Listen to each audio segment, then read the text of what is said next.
aqui hoje muito feliz e eu creio que eu venho trazer por parte do Senhor uma palavra profética aos seus. Eu quero pregar nessa noite para dois tipos de pessoas. Eu quero pregar para aquelas pessoas que estão chegando agora, começando agora, que ainda estão no banco, que ainda não fizeram uma experiência profunda, aquelas que estão na primeira busca, aquelas que estão vindo do socorro. Mas eu tenho também nessa noite uma palavra profética aos líderes, coordenadores, membros de grupo, pregador, intercessor, para vocês que já estão servindo ao Senhor. Diga para quem está do seu lado, abra o seu coração para essa.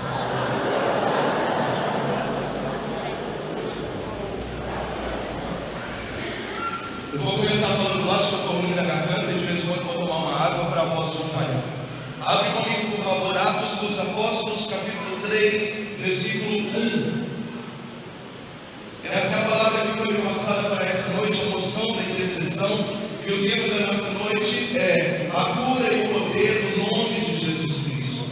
Atos dos Apóstolos, capítulo 3, versículo 1. Acharam? Sim ou não? Pedro e João estavam subindo no templo para rezar na hora nona. A hora nona são as 3 horas da tarde. Nisto, levavam um homem que estava coxo desde sua nascença e puseram todos os dias à porta do templo chamada Formosa, para que pudessem pedir esmola aos que entravam e aos que saíam do templo. Quando ele viu Pedro e João entrando no templo, implorou a eles uma esmola. Pedro fixou nele os olhos, assim também João, e disse: olha para nós. Ele os olhou com atenção, esperando receber deles alguma coisa. Pedro, porém, disse: não tenho ouro nem prata, mas o que eu tenho eu te dou. Em nome de Jesus Cristo, o Nazareno, levanta-te e anda. E tomando-o pela mão direita, levantou. Imediatamente os pés e os tornozelos se lhe firmaram. De um salto, pôs-se de pé e andava. Entrou com eles no templo, caminhando, saltando e louvando a Deus. Todo o povo viu andar e louvar a Deus. Reconheceram ser o mesmo coxo que se estava sentado a mendigar a porta formosa do templo. Encheram-se de espanto e pasmo pelo que lhe tinha acontecido. Como ele se conservava perto de Pedro e João, uma multidão de curiosos afluiu a eles no pórtico chamado Salomão. Palavra do Senhor. Vamos aplaudir a palavra de Deus.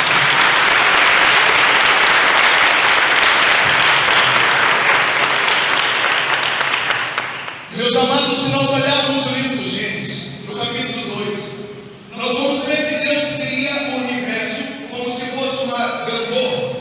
No primeiro dia Deus cria as coisas de cima, no segundo dia Deus cria as coisas de baixo, no terceiro dia Ele cria as coisas de cima, no quarto dia Ele cria as coisas de baixo, no quinto dia Ele cria as coisas de cima. Quando chega no sexto dia, Deus pega o barro em 2 mãos, Ele modela o barro, sopra nas narinas e nasce o ser humano. Então no 7º dia Deus descansou. Eu sempre me perguntei por que Deus descansou, porque a carta de São João diz que Deus é amor, mas o livro dos Provérbios, capítulo 43, diz que aquele que ama e aquele que tem amor não cansa e nem descansa. Se Deus é amor e o amor não cansa nem descansa, por que no 7º dia Deus descansou? Então eu fui orar diante de Deus e eu achei a resposta. No primeiro dia Deus criou as coisas de cima, as coisas de cima só tem natureza de cima. No segundo dia de baixo, as coisas de baixo só tem natureza de baixo. No terceiro de cima, no quarto de baixo, no quinto de cima. Mas quando Ele criou no 6º dia, o ser humano, o primeiro ser vivente, o homem é a única criatura do universo que tem natureza de cima, natureza de baixo, natureza divina e natureza humana. E por que Deus descansou? Porque você é a obra mais perfeita que Deus havia falado de fazer. Então, glória a Deus. Diga para quem está do seu lado: você tem 2 naturezas. Diga para essa pessoa: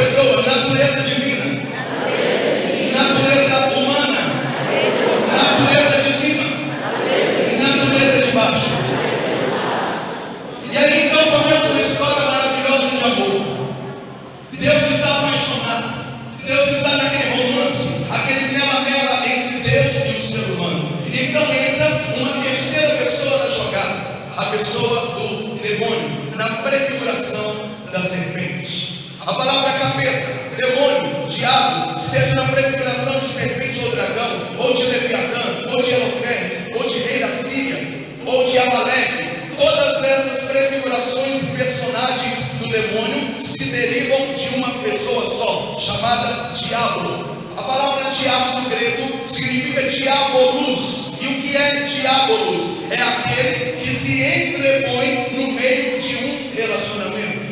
Portanto, quando pais e filhos já não conseguem mais conversar entre si, o diabolos entrou no meio. Quando marido e mulher já não conseguem mais combinar entre si, significa que entre um e outro entrou o diabolos. O diabo se entrepõe no meio de duas pessoas. Quando no grupo de oração começa a ter disputa, briga, quando começa a ter ciúme, significa que de alguma forma o diabolos entrou no meio. E quando o diabolos entrou no meio, ele conseguiu fazer um trabalho quase perfeito. Que trabalho ele fez? Diga comigo, manchou a nossa natureza divina. Manchou a nossa natureza humana. Manchou a nossa natureza de cima. E manchou a nossa natureza de baixo. Por que o diabo manchou a nossa natureza humana? Porque Deus disse, a partir de agora, por causa do pecado original, os homens terão que trabalhar e comer o pão com todo o suor do seu trabalho. As mulheres terão dor de parto. A partir de agora, vocês que foram criados para serem incorruptíveis, nós não íamos adoecer, nem ficar careca, e nem estria, e nem ter problema de saúde. Nós não íamos morrer. Nós somos criados para a imortalidade. Mas por causa do pecado original, a partir de agora, o salário do pecado será a morte. O diabo conseguiu manchar a nossa natureza humana. O diabo também conseguiu manchar a nossa natureza divina, a nossa natureza do alto. Porque a partir do livro de Gênesis, capítulo 2, ninguém jamais teve acesso a Deus. Deus falava em nuvens, falava em relâmpago, Deus falava em torrentes, Deus falava em cachoeira, Deus falava em ventania, mas nem Moisés, nem Elias, nem Enoque, nem Josué, nem nenhum dos profetas, dos grandes do Antigo Testamento tiveram acesso à face de Deus, porque a nossa natureza divina estava manchada. Quem está entendendo a pregação, diga amém. Amém. Jesus, para quem está do seu lado, você entendeu? Então, no Antigo Testamento, havia o templo sagrado. O templo sagrado começava na porta. Antes do altar havia um véu. Por trás do véu havia o altar da preposição. Atrás do altar da preposição, a arca da aliança. Atrás da arca da aliança, o candelabro de ouro ou a menorá. Uma vez por ano, um sacerdócio da classe de Abias, que futuramente será Zacarias, pai de João Batista, da classe de Abias, uma vez por ano, esse sacerdócio tocava o incenso, e quando a fumaça subia, ele ultrapassava o véu e oferecia um cordeiro imolado sem mancha no altar. Essa carne era comida pelos israelitas. O sangue, metade era derramado sobre o altar, e metade era passado na casa do povo de Israel, nos umbrais dos mortos e nos marcos das portas. Então, uma vez por ano, se sacrificava um cordeiro no altar para lavar os pecados do povo de Deus. Foram 4.100 anos sacrificando cordeiros no altar. E por que o cordeiro não resolvia o problema? Diga para quem está do seu lado, porque o cordeiro não é divino. Diga para quem está do outro lado, o cordeiro só tem natureza de baixo. Então, amados, Deus aceitava o sacrifício do cordeiro, Deus aceitava o sangue do cordeiro, Deus aceitava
Jesus tinha a natureza de cima.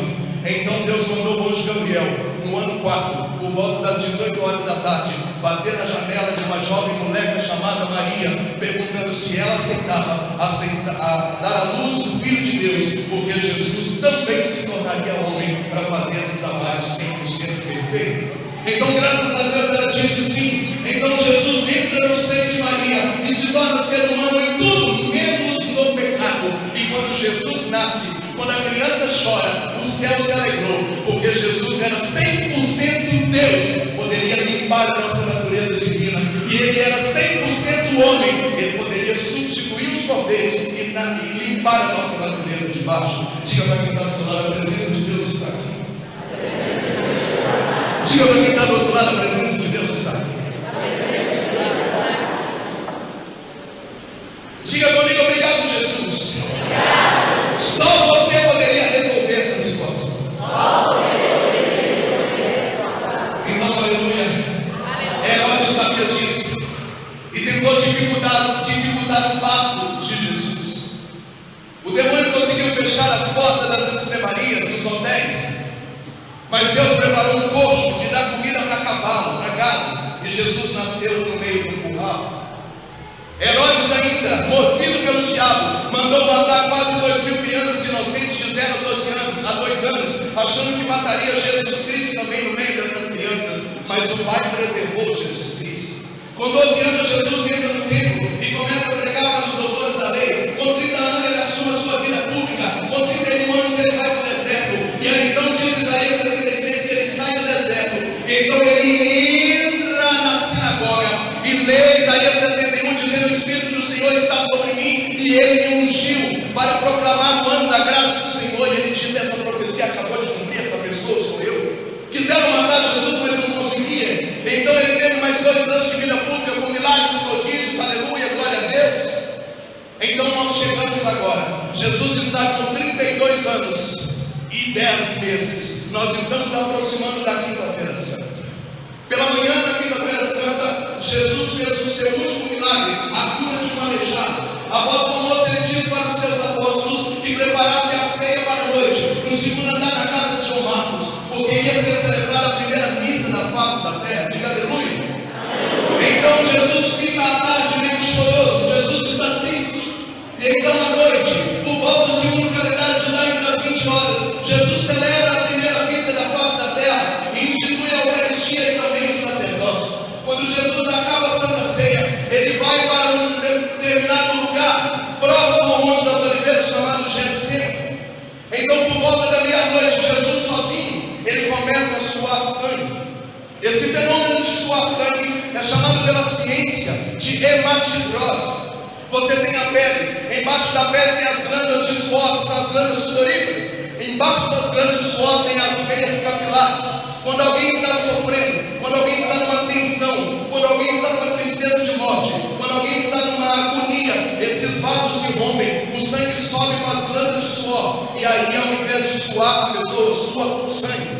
À meia-noite Jesus começa um derramamento de sangue, ainda não pelo coração e pelas chagas, mas pelos poros. Quem está entendendo, diga amém. Amém. Jesus soa sangue entre meia-noite e 1h30 da madrugada.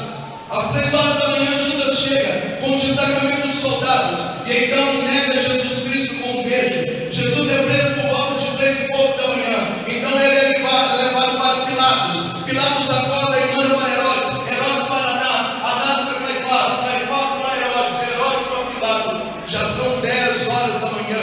Jesus está sem dormir, Jesus está com fome, Jesus está com sede, Jesus acabou de ser traído, ele tinha chorado sangue por volta da meia-noite. Então às 10 horas da manhã Pilatos lava as mãos e diz: eu não tenho nada a ver com o sangue desse homem, se vocês querem matar, então eu assino que vocês matam. Jesus apanha de 10 às 11, de 11 a meio-dia, de meio-dia a 1 e de 1 às 2. Diga para quem está do seu lado: 4 horas a manhã.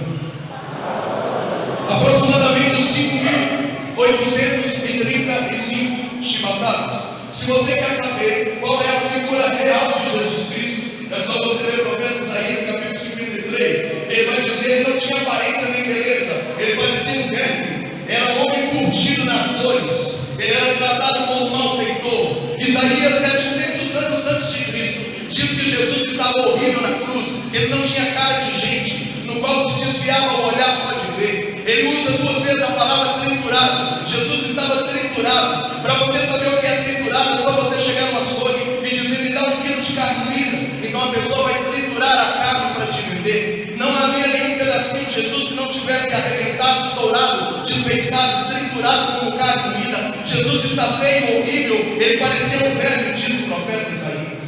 Está faltando 40 minutos para as 3 horas da tarde. Dos muros de Jerusalém até o Calvário são aproximadamente 800 quilômetros. Então Jesus estava muito debilitado fisicamente. Ele precisava começar a caminhar. Ele começa a caminhar. Nos primeiros 200 metros ele cai pela primeira vez e se levanta. Diga aleluia. Então ele cai pela segunda vez. E aí uma mulher chamada Verônica enxuga o rosto de Jesus com um pano chamado pano linon, que nasce a devoção da Sagrada Face. Diga aleluia.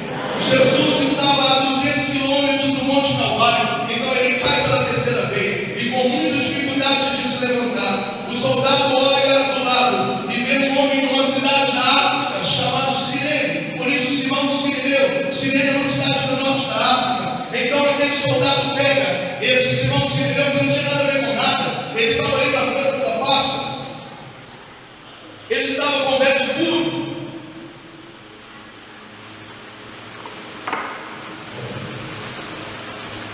E Simão Cireneu começa a ajudar Jesus a carregar a cruz. E Jesus chega no Calvário por volta de 5 minutos às 3 horas. Jesus dá de presente Nossa Senhora. Depois ele diz: eu tenho sede. Os soldados olharam para esse monte com mirra e aloés, uma combinação que dava no sódio. Se Jesus chupasse a esponja, ele ia sentir menos louco, ele ia ficar meio grogue. E ele cuspiu e morreu com sede, porque ele queria sofrer até a última dor para fazer bem feito aquilo que ele queria fazer. Diga aleluia. Então são 3 horas da tarde. Jesus disse: tudo está consumado.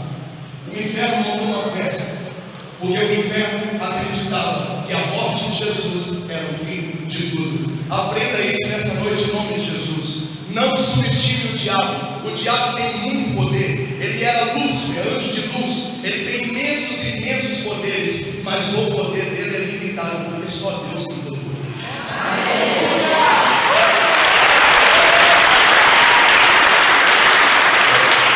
Eu tenho uma notícia boa para te dar.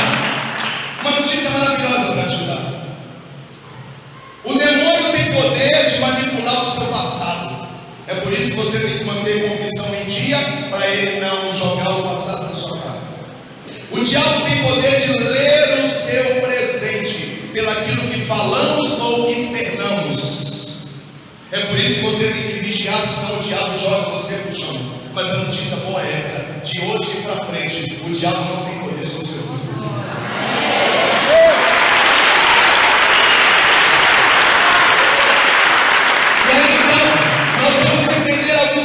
Da Bíblia. Por que a Bíblia diz que de todo mal Deus tira um bem maior? Não é que Deus permite o mal para tirar bem. É que enquanto o diabo está fazendo mal hoje, ele não pode ler o dia de amanhã. Mas no dia de amanhã Deus já está retribuindo o mal de hoje com uma vitória. Então, nós vamos entender aquele texto que aquele que planta e semeia entre lágrimas vai colher amanhã com alegria. E o choro pode durar uma noite, mas a vitória vai vir ao amanhecer. Eu já quero começar profetizando na sua vida. Talvez você olhe hoje e ache que está tudo bagunçado. Talvez você olhe ontem e ache que está tudo bagunçado. Talvez o diabo está agindo no ontem e no hoje, mas ele não tem poder sobre o dia de amanhã, porque os olhos do Senhor, diz o Salmo, estão voltados para os justos. Então o sofrimento que você está sofrendo hoje, amanhã você vai colher uma vitória de Deus, porque o diabo já é derrotado e você é vitorioso.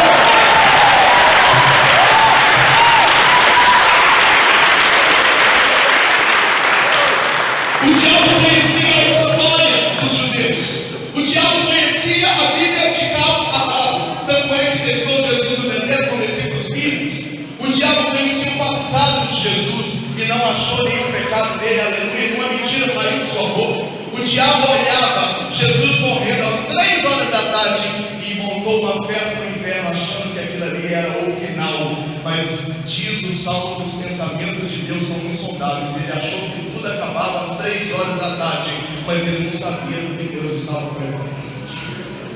Então o soldado, como lei, vai quebrar a perna do crucificado, porque para que eles acabassem de morrer, precisavam morrer por asfixia. Então você quebra a perna com medo, morre asfixiado. Chegava no ladrão da direita e pá, ele morreu. Chegou na esquerda e pá, ele morreu. Quando foi quebrar as pernas de Jesus, o Espírito Santo segurou o soldado e falou: 400 anos atrás o profeta Oséias disse que não quebraria nenhum osso do filho do homem. Não deu menino, ninguém. E aí então o soldado liberou um pedaço de pau. Muito funk, muita música sertaneja, e preparando o corte. Acabou, e começaram a cantar: está tudo dominado, está tudo dominado, está tudo dominado. E começaram a cantar: acabou, acabou, acabou, acabou. E prepararam uma festa no inferno. E aí quando aquele soldado chamado São Mondino, depois se tornou santo, era apenas um grande soldado Mondino do exército de Roma, então ele pega aquela lança e o diabo diz: vai, vai, vai, vai. Quando fura, começa a sair sangue, sangue, sangue, sangue. E o diabo falou: tranquilo, é mais um cordeiro sem mancha que derrama sangue no altar e não adianta em nada. Mas quando saiu a última gota de sangue, começou a sair água. Começou a sair água, e o diabo falou: o que está acontecendo? O sangue era a humanidade de Jesus que remia a nossa natureza de baixo, e a água era o Espírito Santo que lavava a nossa natureza de cima.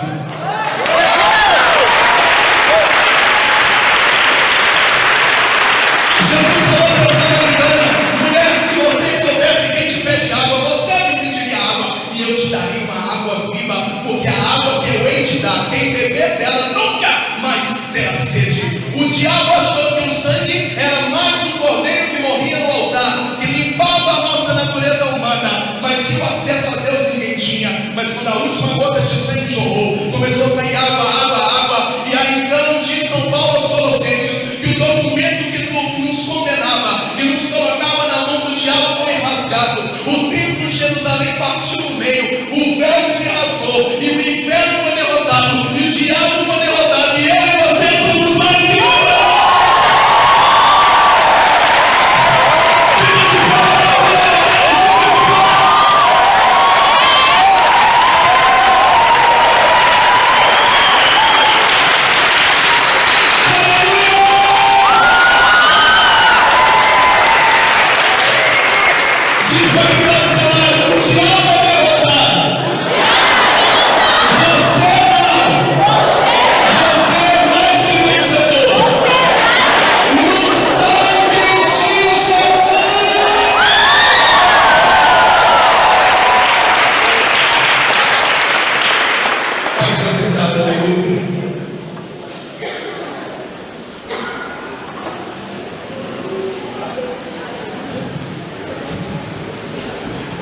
que o diabo achou que tudo acabava às 3 horas da tarde, e ele não sabia que tudo começava às 3 da tarde. Jesus era 100% homem quando ele derramou o sangue e lavou a nossa humanidade, e ele era 100% Deus. Quando saiu a água foi checkmate no pai, porque a partir de agora Jesus rasgou o véu do sacramento, entrou de uma vez por toda no santuário, e a partir dele nenhum cordeiro mais foi imolado no altar, porque ele nos devolveu a face de Deus. Dá glória a Deus mais uma vez.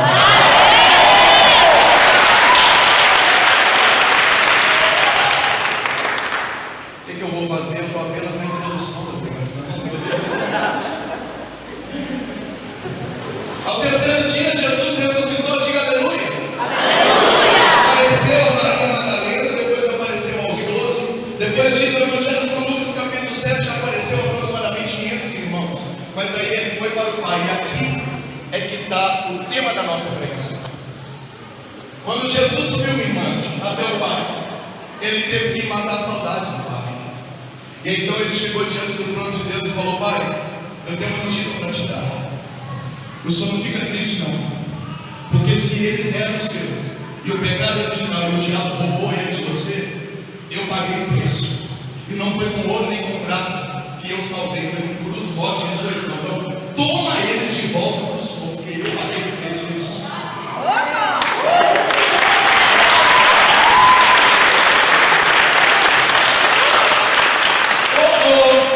Aí o pai falou: eu tenho toda notícia boa para te dar. O pai olhou para o filho, deu um abraço, um beijo, disse que estava com saudade e disse: já que você foi obediente e obediente até a morte, eu te dou um nome que está acima de todo nome, no qual todo joelho se dobra, no céu, na terra e no inferno, e que toda língua proclame para a minha glória que a partir de agora você é o Senhor.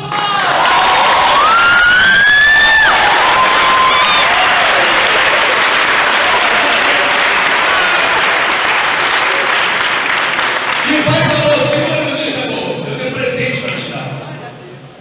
A partir de agora eu não cuido mais deles. O dono da vida deles é você. E o Pai deu eu e você, a minha família e a sua família, de presente para Jesus. E é por isso que a carta de São Paulo aos Romanos, capítulo 14, diz que se nós temos, nascemos para Ele. E se morremos, morremos por Ele. Porque é por isso que Cristo morreu e nasceu, para ser Senhor dos vivos e dos mortos. E tudo que existe para o louvor da sua vida. Dá glória a Deus.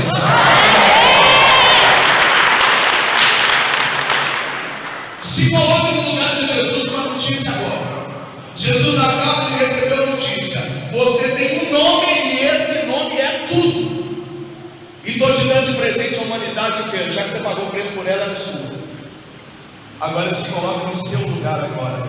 Você ganhou de presente um dono, porque a sua vida não te pertence mais. Moisés, por que eu não posso fazer o que eu quero? Por que eu não posso ser feliz do meu jeito? Por que eu tenho obrigação de fazer a vontade de Deus? Porque a sua vida não te pertence. Alguém comprou a sua vida e Ele é o seu dono por direito. E para completar, o Pai deu você de presente para Ele. E o segundo detalhe, além de você ter um dono, diga aleluia. Aleluia. Esse dono tem um nome. E esse é o tema da nossa pregação. O nome de Jesus Cristo. Diga para quem está do seu lado: eu estou sentindo a presença de Deus. Eu disse a vocês nessa noite que eu pregaria para dois tipos de povo, está lembrado? Nós acabamos de ler a passagem que foi me dada na intercessão de Atos 3. Eu quero começar pregando para o primeiro povo. Quem é o primeiro povo? O coxo pedindo esmola há 30 anos na porta da igreja. A partir dessa pregação dessa noite, está na hora de você parar de pedir esmola e migalha, porque você pode entrar para dentro do templo e tomar posse do nome de Jesus Cristo. Vocês precisam amadurecer. Ai, reza para mim, tira uma palavra para mim. Ai, me escuta, ai, me atende. Nós ficamos mendigando colo, mendigando oração, mendigando ajuda, mendigando conselho. Para! O nome de Jesus Cristo está ao seu dispor. O poder de Jesus Cristo está com você. Tudo que você está passando hoje já foi derrotado na cruz. A vitória já está com você.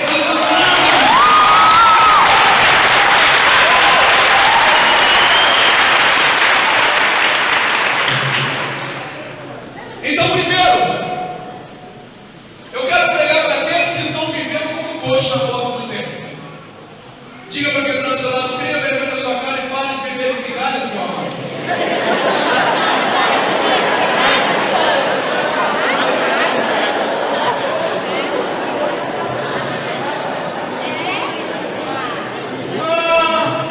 Igreja é muito complicado. Fulano não me deu boa noite. Eu não estou gostando mais do grupo de oração, porque as pessoas passam, nem olham para a gente. Para de viver de migalha. Eu estou me enganando se vocês olham para mim. Eu vim aqui porque o nome de Jesus Cristo é meu. Para de viver de migalha. Tem gente que está disposta a receber oração de tudo quanto é lugar. Até de centro espírita, eu estou entrando na fila. Para. Está na hora de você aprender a caminhar com as próprias pernas. Quer um conselho?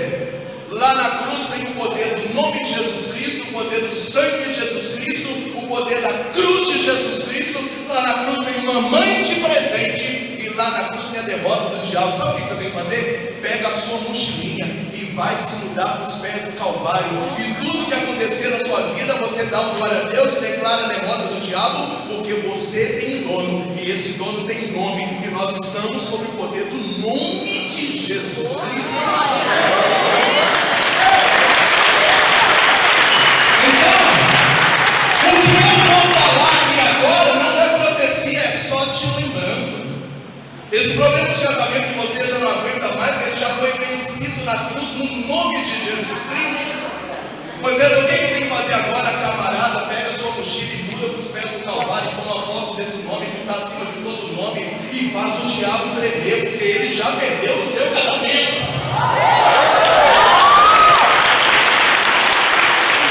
Esse problema financeiro que você vive hoje já foi conquistado no nome de Jesus Cristo no Calvário.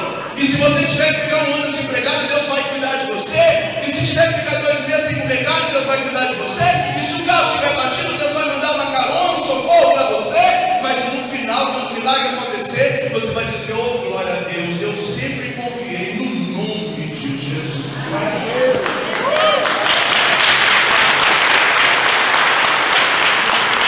Eu não sei se eu desencantei vocês ou não, mas sabe qual é a maior cura que vai acontecer nessa noite? É você tomar uma postura de assumir aquilo que já existe. Outro dia uma irmã virou para mim e falou: eu estava orando com você e Deus mandou uma palavra. Eu li a palavra não dava nada com nada. Falei: irmã, tem certeza? Tem, eu estava orando, Jesus mandou te exortar. Eu li a palavra umas 20 vezes, não vi nada. Ele falou: por favor.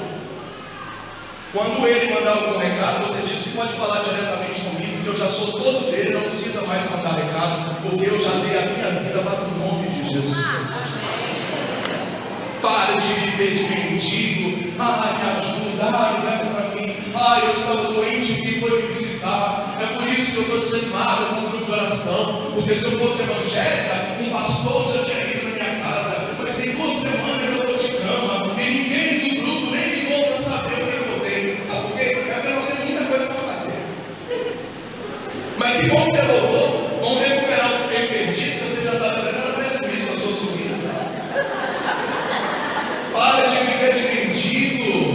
Para de viver. Às vezes você fica escravo de estudar a Bíblia pela televisão. Para de pegar migalha que os outros estudam para você escutar. Vai beber da palavra você. Bebe da palavra, vai aprender como comungar sozinho. Porque hoje eu estava andando de moto lá na rua, e aí um carro me fechou por causa de um pau que eu tinha batido. Ainda bem que eu dei sorte no seu nariz. Quem parou aquele carro foi o nome de Jesus. Porque eu briguei vestibular em 3 faculdades e não passei, e eu estou brigando com Deus. O que é que você quer de mim? A tua vida está sobre o nome de Jesus Cristo. Se não era para passar agora, não era, mas você vai passar no outro semestre, e aí no futuro você vai entender por que não podia ter começado essa faculdade no início do ano, tinha que ser no segundo. E quando você receber o título daqui 3, 4, 5 anos, e você dizer glória a Deus, ainda bem que deu, e Deus vai dizer: é porque eu tenho poder e eu estou no controle da sua vida. Já a ponte dele no meio da testa aqui na sua lado, a partir de hoje,